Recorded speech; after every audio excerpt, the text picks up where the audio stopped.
With enough Democratic delegates to be the party's nominee for president, Kamala Harris is on a glide path to formally accept the nomination at the Democratic National Convention.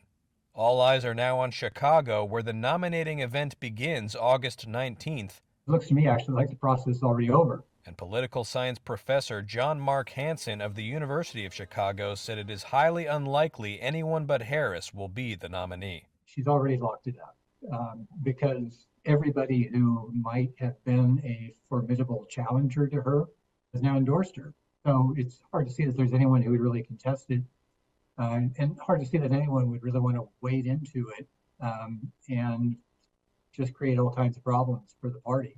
A party brawl would be disaster for the Democrats. History professor Alan Lichtman of American University says not unifying behind a single candidate would likely result in a loss in November. That would create a situation where there's an open seat, since Biden is not running, and an internal party fight. Under those conditions, since 1900, the White House party has never, I repeat, never been reelected. In effect, that would recreate exactly the same conditions under which Donald Trump was elected in the first place. The timing is very tight. Dr. Mina Bose, the executive dean for public policy at Hofstra University, says there simply isn't enough time for Democrats to entertain another option.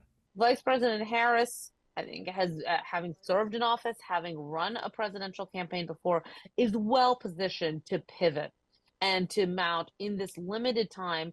It's really probably the Democrat with the only Democrat with the visibility to mount a strong campaign in this time, less than 4 months before Election Day.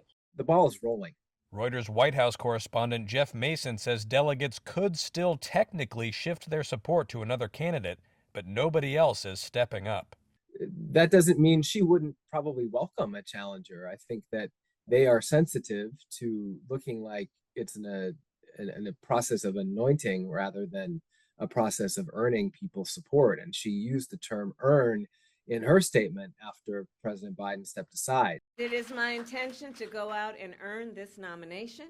There aren't challengers coming forward to go against Kamala Harris, in part because they just want to have a name, have somebody at the top. She's the natural successor to Joe Biden, and get moving and start working on that race against Donald Trump.